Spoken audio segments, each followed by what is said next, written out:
Hey there and welcome back. So before we get into the video, I have a quick question for you. Now this video, I'm going to record the entirety of it on this camera, which is different what we normally use. This is the one that I can use for close-up. So I just like to know your thoughts. Do you think this sounds better than the other one? Would you be happy with, or would you prefer me to use this camera all the time? You know, I can cover all aspects of the recording with this. Do you like the fact, or is it perfectly fine as it is using the other camera and then this one for the close-ups? So yeah, I would absolutely love to know your opinion on that, you know, just so I can try and make the channel better, you know, for the people who are watching, which obviously is you guys. And yeah, I like using both the cameras. I have no problem with that. I'm just genuinely looking for just a bit of feedback from you guys on how I can improve. If you say that this one's a lot better for use all the time, then brilliant. I will make you more use of this camera for most parts of the videos.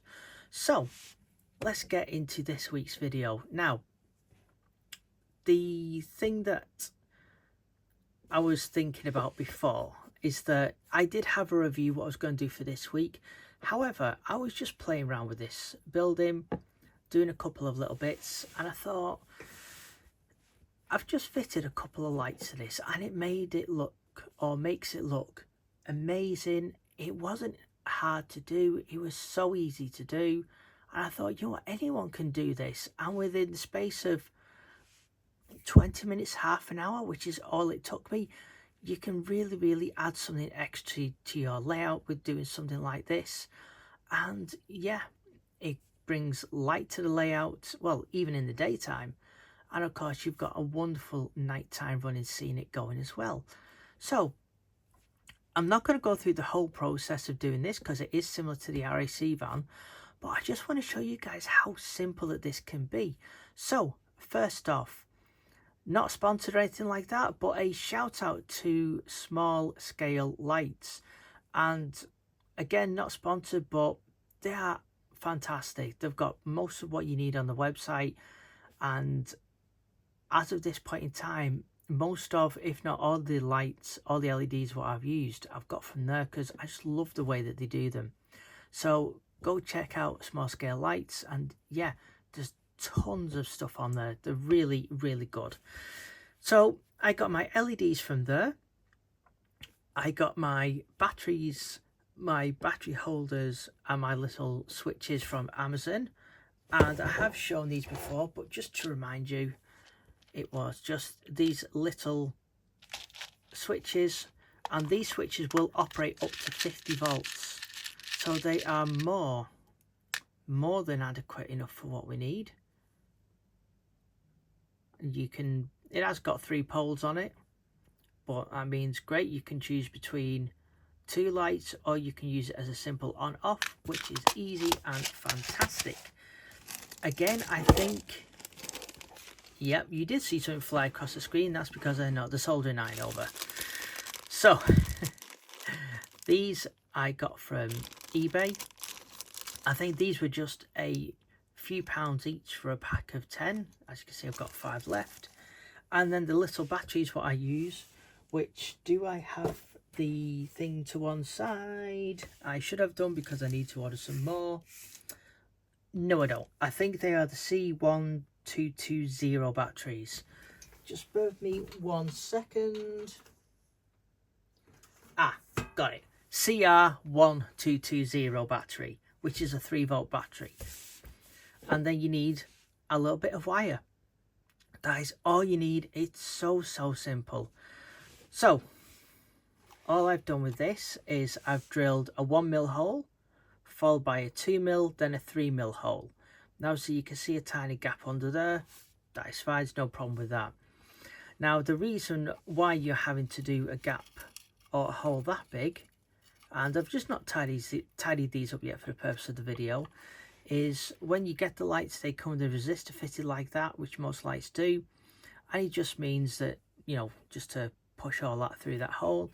As you can see, it doesn't spoil anything from the effect of the building. And again, this is just to show you how simple this is. you have your 2 lights, both your sets of wires, and then on your battery holder you put your positive to your positive side. You then put your negative, or you can do this the other way around. You put your negative to one side of the switch, your negative back out again to your battery, and switch, and that's it. That is how absolutely simple it is to make something like this.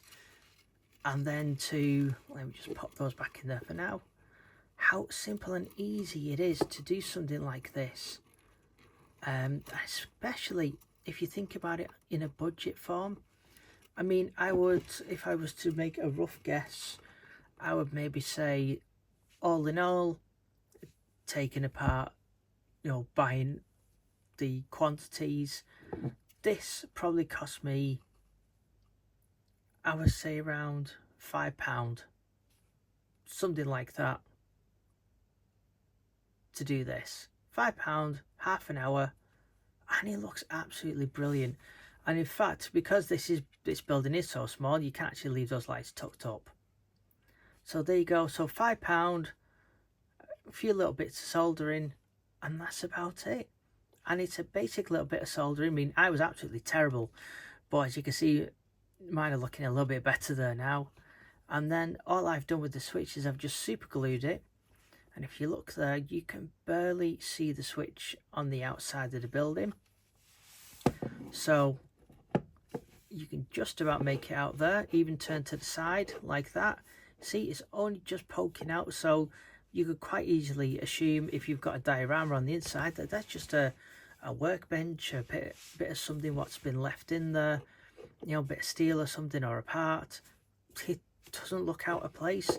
And then all you do, flick your switch, hey presto, you've got a brilliant little lit up scenic. And to add to that even more, your RAC van, either inside or outside. I mean, come on, that does look pretty good. Well, I think it looks pretty good anyway. So,